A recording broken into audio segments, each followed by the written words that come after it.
Assalamualaikum warahmatullahi wabarakatuh. Apa khabar semua anak-anak yang dirahmati oleh Allah. InsyaAllah pada hari ini kita akan menyambung ulang kaji kita yang bertajuk azan. Apa kita nak bincang? Hari ini kita nak bincang ialah apakah kegunaan lain azan dan iqamah selain daripada untuk memberitahu maksudnya waktu solat tu. Apa lagi kegunaan azan? Okey, kat sini dia beritahu yang pertama ialah menyambut kelahiran anak. Maksudnya apabila baby lahir, biasanya si ayah akan pergi ambil anak tu, dia pangku dan dukung anak tu, dia pun azan ataupun dia iqamah. Supaya apa? Supaya suara yang pertama yang dia dengar kat telinga tu ialah suara lafaz-lafaz azan yang memuji Allah Subhanahu Wa Taala. Lepas tu apa lagi kegunaan azan?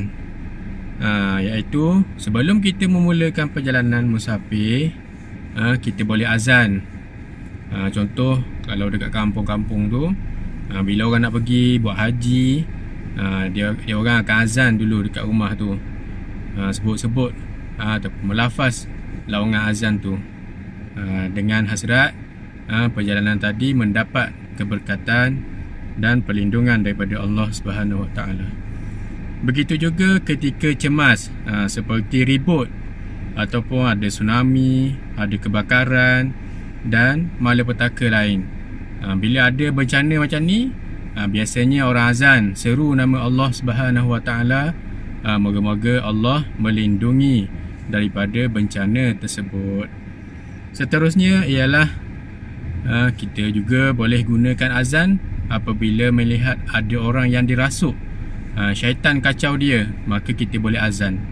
Azan supaya lafaz-lafaz yang kita sebut ketika azan tu, kita memuji Allah, menyebut sifat-sifat Allah, maka syaitan tadi insya-Allah akan lari. Ini adalah usaha dan tawakal kita.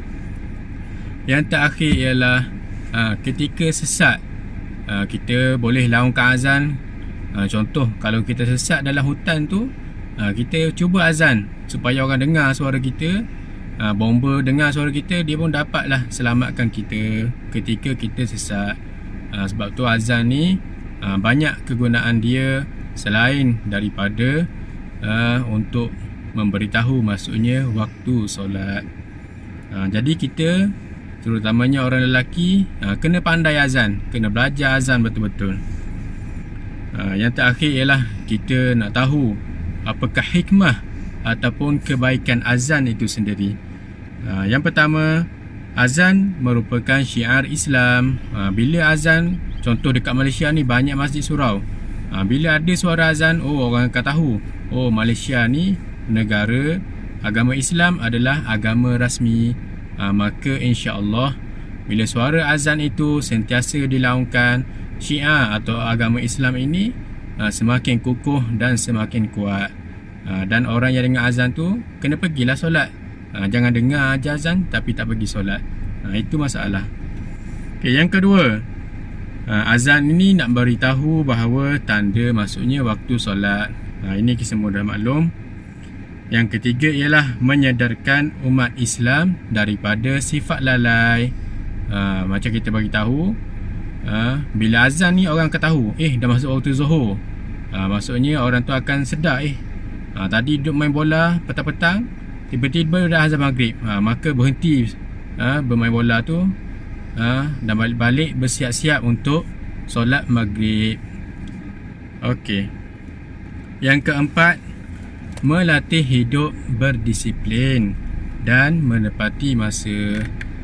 Itu adalah hikmah dan kebaikan azan.